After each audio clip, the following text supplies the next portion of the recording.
What is up, kings and queens? Welcome back to Bad Habits Kingdom. Thank you guys so much for supporting the channel and for subscribing. You have no idea how much I love you for doing that and showing support. Truly means a lot. You have no idea.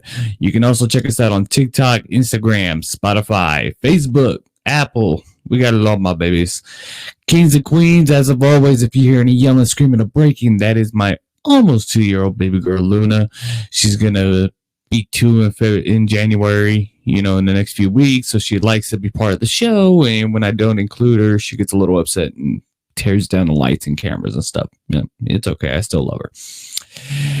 Kings and queens, the Bad Habits Kingdom t-shirts from Bad Habits Laundry have arrived. So if you would like a free Bad Habits Kingdom t-shirt, go ahead and let me know. Just go ahead and email me at badhabitsking@gmail.com. badhabitsking@gmail.com. The link is below as well. We interrupt this podcast just to let you know, if you would like a free Bad Habits Kingdom t-shirt, all you have to do is subscribe to the channel and like a few videos, and you will get yourself a free Bad Habit Kingdom t-shirts. All you have to do is like a video, is subscribe to the channel, follow us on TikTok, Spotify, Instagram, and YouTube. Stay tuned for the current podcast. Also, if you guys would like to help support the channel, the link below, the GoFundMe account. I have not received my first super chat yet. I can't wait to get one of those, honestly, when I do my live videos. So definitely help support the channel. It also goes for a good cause. We go to get toys for the children at the Children's Hospital. We order more t-shirts and stuff like that. In February, the Delphi murders anniversary, my queen and I will be flying out to Indiana. We're very excited. Unfortunately, it's not for a good cause, but we are going to be flying out there for the first time and just get a scene of everything. So we're really excited to go out there and meet some people and talk to them and stuff. So it's really a great honor. Also, kings and queens, like I promised, we have some more stuff coming. Sweaters, booty shorts, tank tops, you name it, we got it all, kings and queens. Just go ahead and email me at badhabitsking@gmail.com.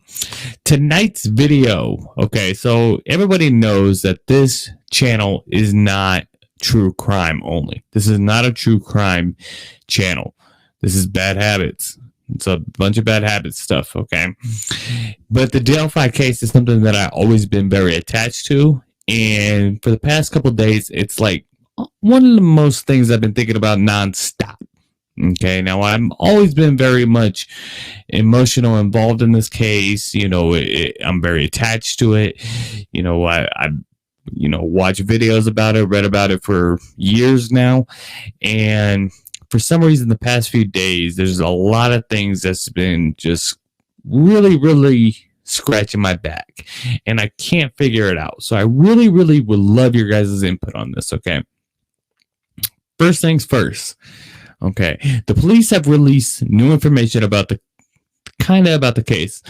They arrested somebody recently for a crime of a man who has been luring minor girls, talking to them on social media, on Snapchat, Instagram, and basically getting nude photos from minors and luring them to meet up with them and everything like that.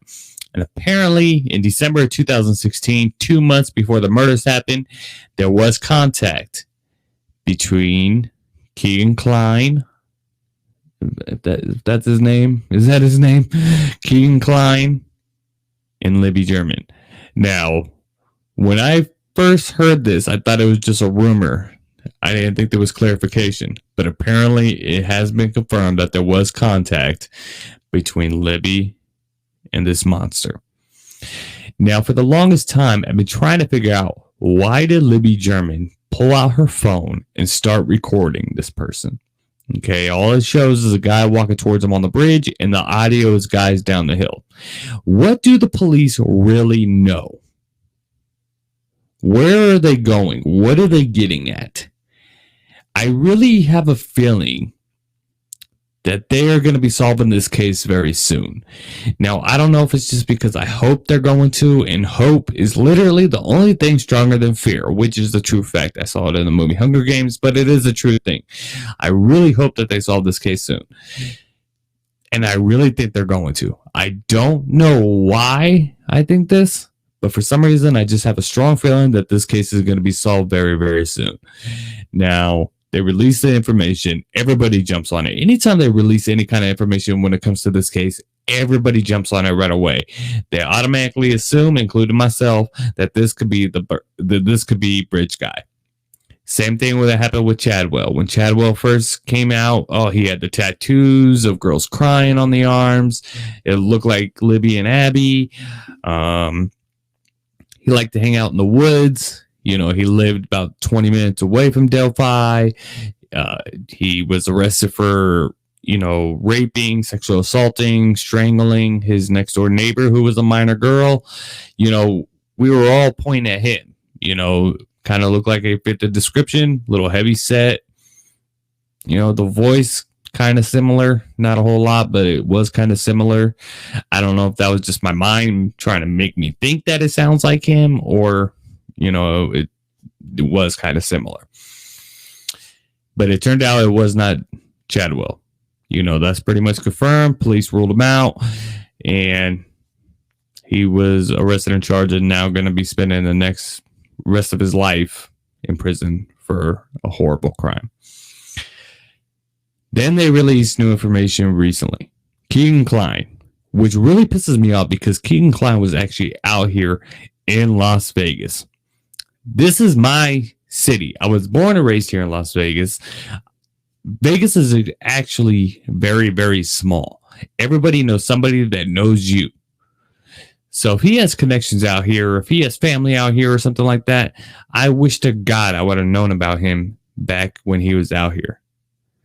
I looked up his social media, and I can't believe he actually had videos of Las Vegas, him being in Vegas. I told my queen, I was so mad when I saw that. Like, this guy was here.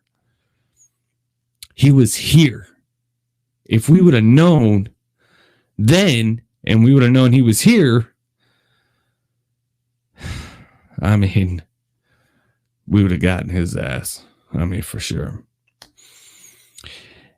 But the one thing that sticks out to me is that 2 months before the murders happened, there was contact. Now, I try to look at Bridge Guy's photo, and I look at Kline's photo. Both heavy set. The only issue I'm having with it, and this is just me, is that when I see Bridge Guy in that photo, I see an older person. I see someone in their 40s, maybe even 50s. I don't see someone that looks like, he kind of looks similar, but maybe that's why they did the second sketch. Okay. Let's talk about the sketches for a second. When the first sketch was released, I thought that was pretty much dead on. I really did. I thought that was damn good at what the photo I see on Bridge Guy. Then the second sketch comes out.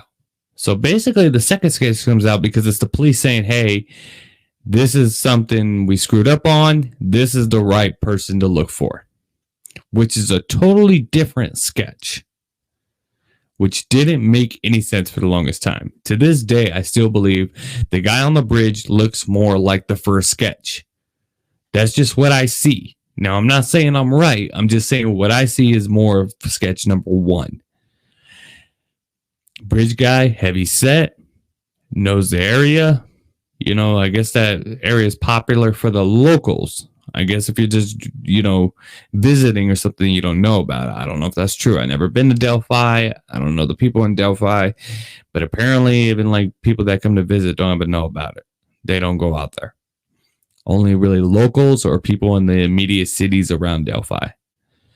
Now, this is what I always thought that happened for the longest time. I thought the killer did a random crime. I thought he was going to rape any girl. He was going to find a woman or women, more than one. sexually assault them, rape them, and possibly kill them as well. I did not think for the longest time that the girls were targeted. For the longest time, I thought it was a random crime. You know, I think he was not random. Like, I believe he planned this out. He knew the area. He knew where he was going to do it at. He knew people went out there to jog or, you know, hike and stuff like that. And he was just going to hopefully find one or two girls alone and grab them. Now, that's what I thought for the longest time. And then I started thinking, well, he knows people go out there to hike. He knows men are out there as well. So is it common for girls to go out there by themselves to hike out there? I don't think they do, but that's just me. I just don't see a woman by herself going out there. That's what I was thinking. Then I found out there was women out there by themselves, walking dogs and jogging and hiking. Apparently it's a common thing. So I was like, okay. Then I thought, when he saw Abby and Libby, he saw them right after they were dropped off. Within a few minutes of them being dropped off, he started following them. He saw them, he saw that they were alone, and he started following them right away. And then something creeped him out. Basically, the girl saw the guy like in bushes or hiding behind trees, and then he started following them. Once they started walking a little bit, then they turned around and he's walking on the road behind them. They cross the bridge. They see him catching up a little bit. They walk to the end of the bridge, turn around. When they get back, he's walking up. Something's wrong. She pulls out her phone and starts recording. Then I thought to myself, there's no way that's what happened. I am dead wrong on that. There had to have been a reason for Libby to pull out her phone and start recording him. And this is the question that I ask myself nonstop, every day, every single day. Why did she pull out her phone and record him? Now, apparently there was more audio. One of the girls' mother, I don't know which girl off the top of my head. I don't know if it was Libby's mom or Abby's mom. But they did an interview and they said that they actually heard more of the audio that the police gave them. And basically it was normal girl talk. The girls did talk about how they got to the end of the trail. And they did say that there's a creepy guy out there or a guy following them. Something in that nature. So then I started watching The Shape, Real Chill Grays. I'm not sure if it's Real Chill Grays or Grays. I gotta ask him. True Crime Investigates. You know, Stacey Summers. You know, I started watching a lot of videos. Gray Hudges. You know, I started watching a lot of videos about the Delphi case. I started watching them over and over and over. Like, wonder if they can give me an idea on why she pulled out the phone. A lot of times I was watching these videos, they were saying that bridge guy was already on the other side of the bridge. I thought, I don't think so. That's what I thought at first. I was like, no. Couldn't have been. Then I realized they were right. I think they were right. I mean, we don't know for sure, but now I think he was already on the other side of the bridge. I think what happened is that there was some kind of contact. There was some kind of communication. Now, a few months ago when I did a Delphi video, I'm not sure if I did a live one or it was one of my uploads, that one of my supporters actually wrote a comment saying the girls were catfished. And I thought to myself, no way. The girls were not catfished. Then this new information gets released to where it is possible that the girls were catfished. Very possible. There was contact between Keegan Klein and Libby German 2 months before her death, before the murders happened.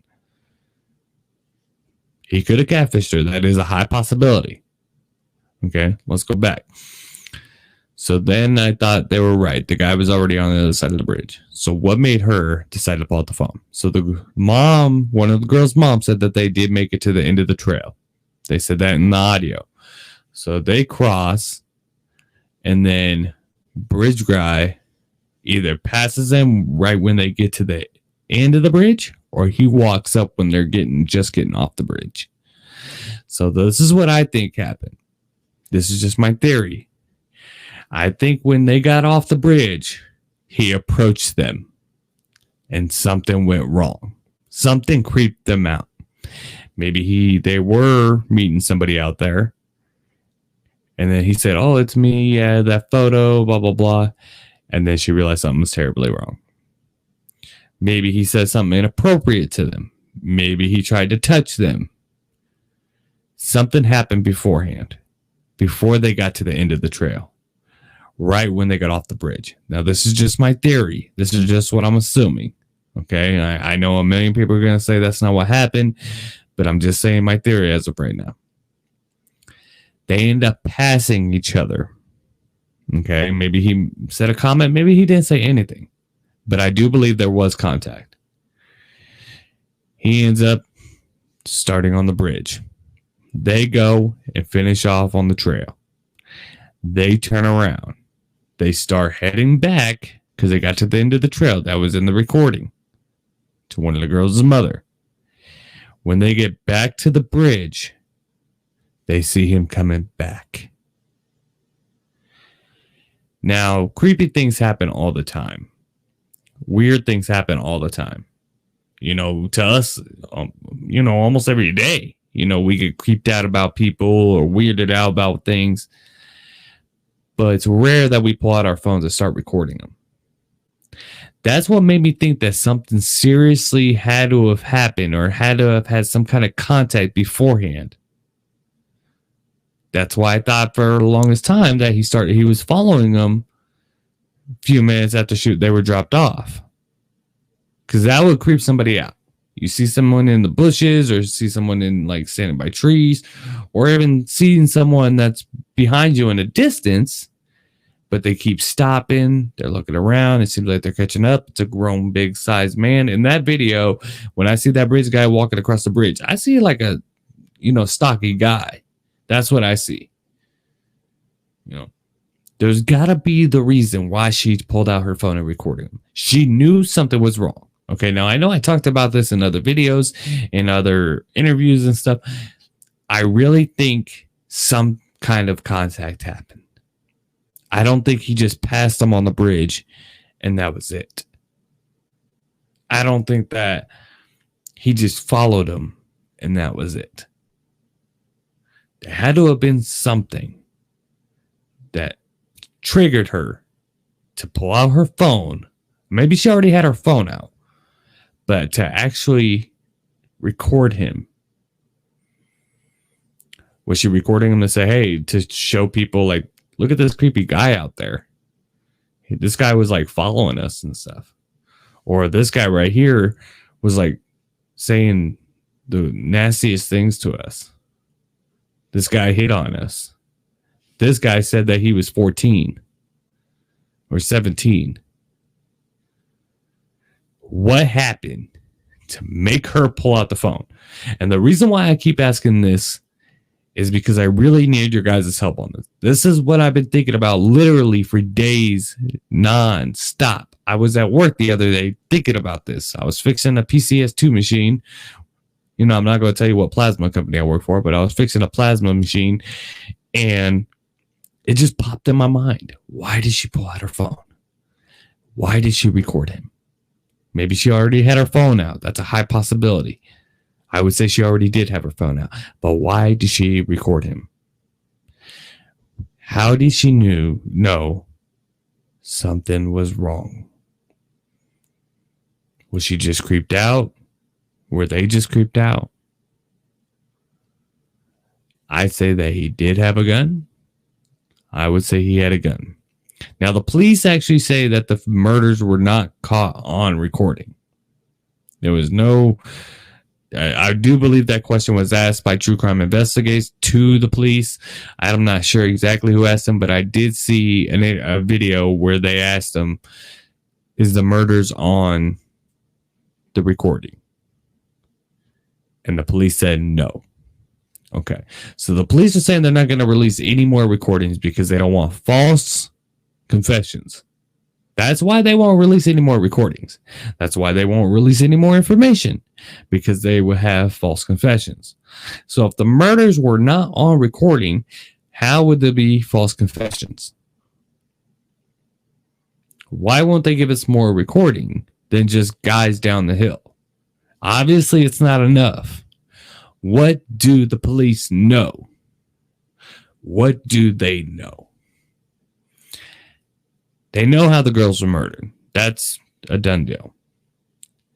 But do they have a good idea who did it? And they just can't prove it? Or they're getting close to something? Or they're onto something and they know it's going to happen soon? Or maybe they already got their guy. Maybe their guy's already dead and they know it. What is going on? This has been an issue for a little while now. We all want this case solved. Okay. We all are very emotional when it comes to this case. There are a lot of great YouTubers beefing right now when they really shouldn't be beefing because they're both very much involved in this case. They should be working together. When it comes to this case, everybody should be working together, supporting each other, learning from one another, communicating with one another.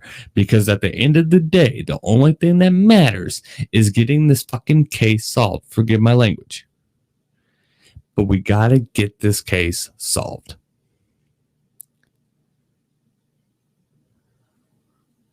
It's going on 5 years. 18, 19, 20, 21, 22. 5 years.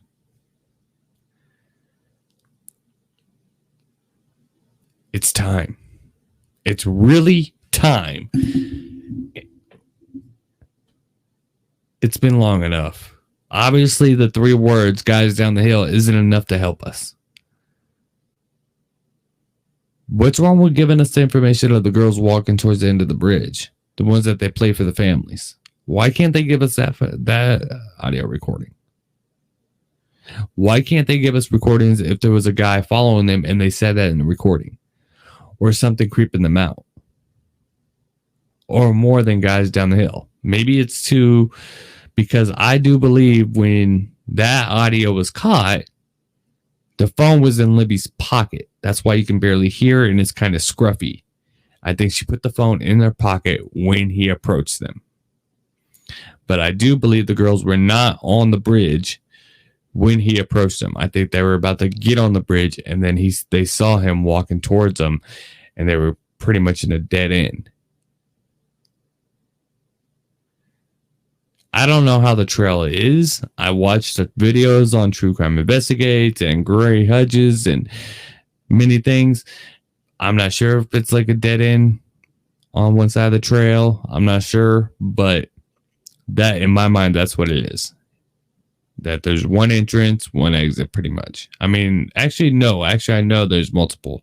I'm sorry. But maybe they just feel like they had to get back. This is what I'm saying about a short timeline, too. They were dropped off at what, 1:30 was it? Was it 1:30? And then Libby's dad was there to pick them up at 3:15. So almost 2 hours, right? Let's say almost 2 hours. That is a short timetable to abduct, rape, murder. Let's say they didn't rape, abduct, kill without anyone hearing you. Now, there were eyewitnesses that, did the sketches and everything that saw somebody out there that ran into somebody. What do the police know? What do they know?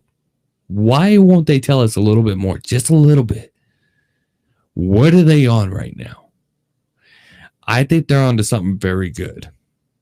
I think they're about to make a move very soon. I think they're trying to find connections, and that's what they're doing right now. Let's say that King Klein is not the killer. Let's say that's not Breed's guy. A lot of people don't think it's him. What if he's connected to the killer? I wonder if he knows the killer. Would he rat on Bridge guy to, make a deal with the cops? I'm sure he would. when you're facing life in prison.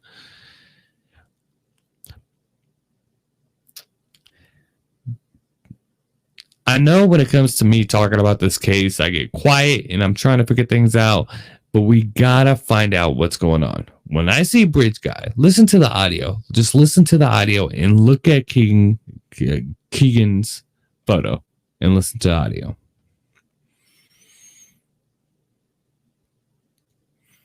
What do you think? Can you match that voice with him? Me personally, because in my mind plays tricks on me. I can match it with him, honestly. But I just don't know. And that's what bothers me. That's what drives me up the wall every single day.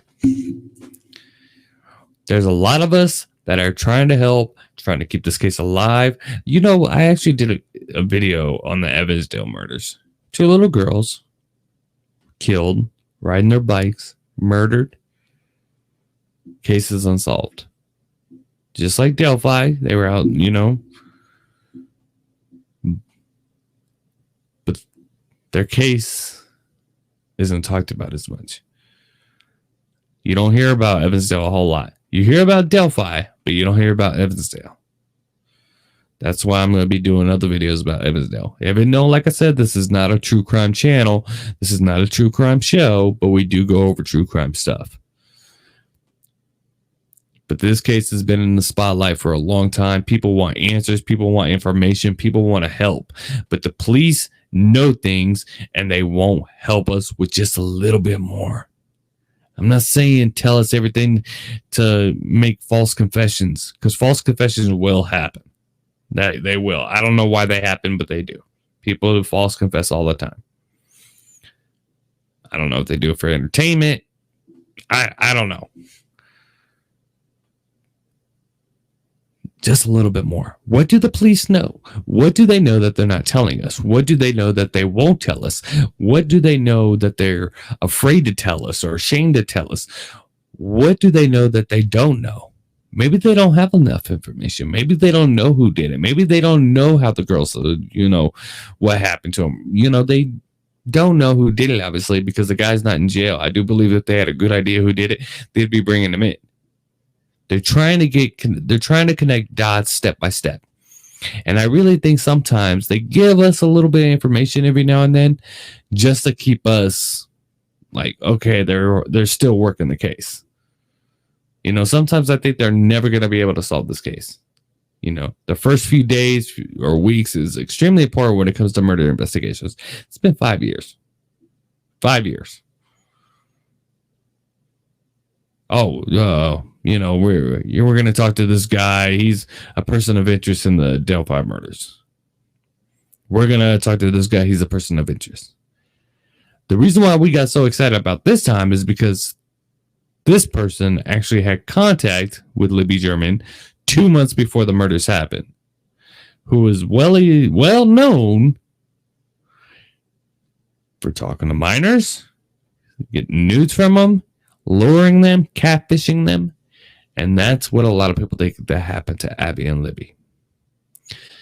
I still want to stand my ground and say they were not catfished. But at the end of the day, I don't know. We don't know. I really need your guys' input on this one. I need your ideas. I need your theories. What do you think happened? What do you think went wrong? Why do you think Libby pulled out her phone and started recording this guy?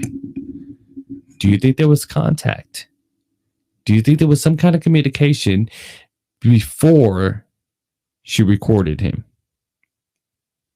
Any kind of communication. Before she recorded that man walking towards them on that bridge, do you think that he said something to him or some kind of contact happened? Some kind of communication?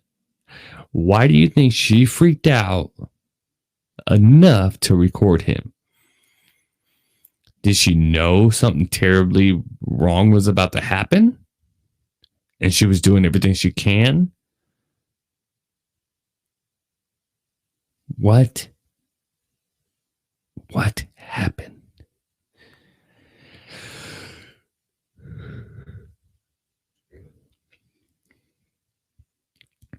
What can we do? I mean, what really can we do besides wait? This family's been waiting. These families, both of them, both families have been waiting for 5 years for justice. I do believe, I want to believe that the police are onto something. I think they're onto something. And I do think something very soon is going to blow. One of my supporters sent me an email asking me, do I think Bridge Guy watches the YouTube videos? And I remember a while ago we talked about this, and a lot of supporters were saying no, he doesn't watch the YouTube videos. He doesn't care, I think he watches the YouTube videos nonstop. I think the well-known people, when it comes to this case, he watches. I'm not saying he watches me, but yes, I think he watches Real Chill, GRAZ. I think he watches Gray Hedges. I think he watches The Shape. I think he watches True Crime Investigates. I do believe he watches them non-stop. That's how he gets his information to see if they're getting close or not. That's how he knows. Press conferences. One thing about serial killers and people that do these type of things, they like to help. They like to be involved in the case. Don't ask me why. I don't know, but they do. Do you think the killer was at the search party?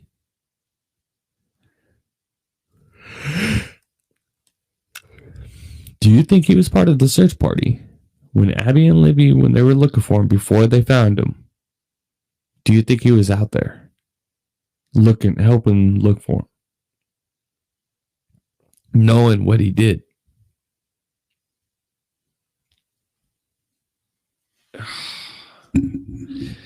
This case is just, it gets me every single time I talk about it. Every time I bring it up, I talk about it with coworkers, with my queen, with supporters. I have hundreds of emails talking about this case with people. Just like we gotta work together. We gotta talk to each other. We gotta communicate with one another. We gotta support each other, and we gotta put heat on this guy, whoever he is. We gotta get him nervous.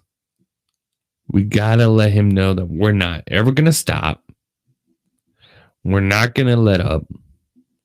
Yes, you got away with it for 5 years. That doesn't mean you're gonna get away with it for the rest of your life. What do the police know? What is in that audio? What's more on that video? What do they know?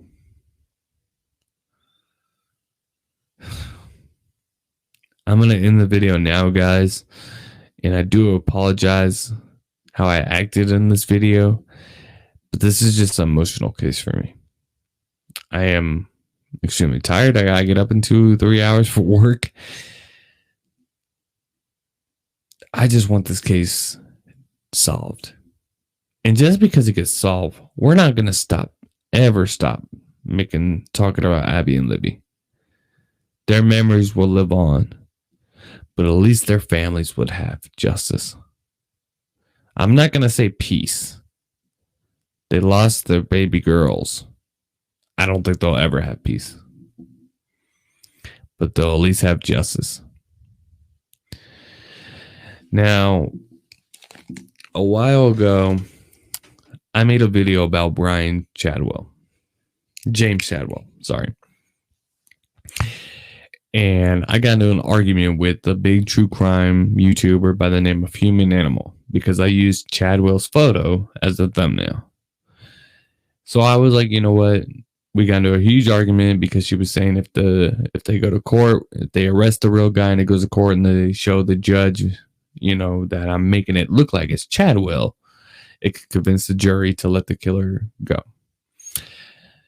Yes, that I totally understand I saw Kaffax's video talking about that. I saw True Crime Investigates talking about that, which I totally understand and I respect. I respect all of them. But I really doubt they haven't heard it already. They haven't seen it already. When you talk about the Delphi murders, everyone in the country knows about this. It's like the West Memphis 3. Everybody knows about this case. Everybody knows anytime a person of interest comes up, they know the name. They know what they look like. They're going to look them up on social media. They're going to do everything they can to try to help. So when I put this video up, or thumbnail up of James Chadwell, human animal, and I got into a little argument. So I said, you know what? I'm going to back off the true crime stuff. I'm going to get more into the entertainment. I'm going to talk about other YouTubers. I'm going to do this. We're going to film stuff outside of podcasting. We're going to do a lot of fun things. But anytime new information comes with the Delphi case, that case alone, we're going to do a video about it. We're going to talk about it. Delphi and Evansdale. But Delphi is priority number one as of right now. Evansdale is definitely a high priority. We're going to be looking into that. We're going to be trying to help. We're going to be trying to get it out there more. But Delphi needs to get solved today, right now, right this second. And we just need a little bit more help. We need to help each other. We all need to communicate. We all need to listen to each other's ideas. What do you think happened? Tell me that. Leave in a comment. Send me an email, badhabitsking@gmail.com. badhabitsking@gmail.com. Tell me what you think happened step by step. Since from the moments the girls get dropped off by Kelsey German, what do you think happened? Where do you think things went wrong? Where do you think there was contact? Do you think there was contact? Do you think he followed him from the get-go? Do you think he was already on the other side? What made Libby pull out her phone?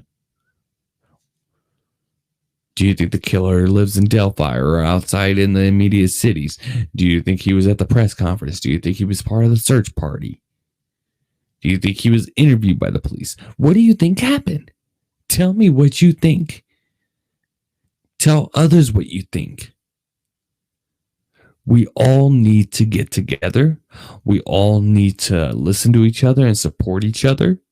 And this goes for the YouTubers having beef. Greeno and Gray. Gray Hudges and Anthony Greeno.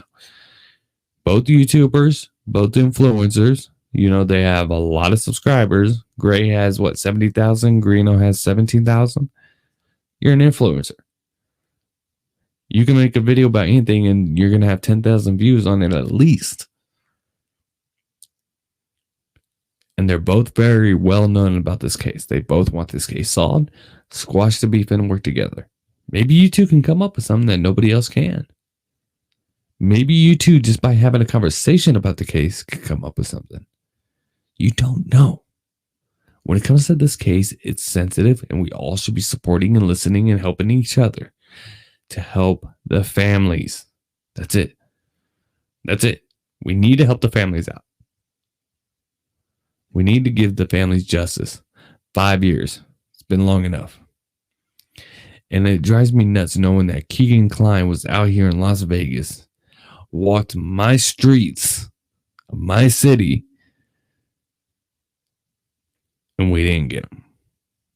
I wish we would have known who he was then. I wish we would have known what he's done then, so we could at least talk to him. I'll say it like that. That's going to be it for tonight's video, guys. I got to get up in a few hours. I am extremely tired. I love you guys so, so much for all your support. But do me a favor. Please email me at badhabitsking@gmail.com and tell me what you really think happened. Tell me your idea about this case. Tell me everything you think about it. Let's help each other. Let's listen to each other. Let's support each other. Just email me. Leave it in the comment below. Tell me what you think about this case. Tell me what you think happened. Even if it doesn't match up to what anyone else thinks, yours might be dead on. Speak your mind when it comes to this case. Tell me what you think happened. I'm going to call it a wrap, kings and queens. I love you guys so much for all your support. You guys stay safe. Remember, help support the channel. We're going to be getting toys for the kids at the Children's Hospital at the GoFundMe account in the link below. And when I do a live video, please help me out with the super chat. I never had one before yet, so I'm getting really excited for that. Also, if you would like a free Bad Habits Kingdom t-shirt from clothing line Bad Habits Laundry, they have arrived. So go ahead and email me at badhabitsking@gmail.com, and I will make sure you get one. And guys, please email me and tell me what you think. You can also check me out on Instagram, Bad Habits Kingdom, TikTok, Bad Habits Kingdom, Twitter, Bad Habits King, Facebook, Bad Habits Kingdom, Spotify, Apple. We have it all, kings and queens. We have it all. I am exhausted. I am so tired, but I needed to get this video right. I needed to talk about this because it's literally all I've been thinking about in the last few days on why she pulled out her phone and recorded him. What happened? What can we do to help each other, to help the families? All right, kings and queens, you guys have a good night. Stay safe. I love you.